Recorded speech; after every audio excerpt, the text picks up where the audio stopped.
திருவிழான்னு வந்தா இவ கோயில் வர மாட்டா.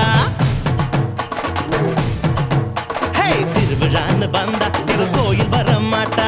ஹரிச்சந்திரன் போல இவ போய் பேச மாட்டா. கண்ணகிய போல இவ கோவப்பட மாட்டா. இன்னொரு விஷயம் கேளு. என்ன என்ன என்ன நீ இன்னொரு விஷயம் கேளு. நான் விட்டதெல்லாம் ரீலு. வர மாட்டேன்னு சொன்னவளே வந்து வந்து போறியே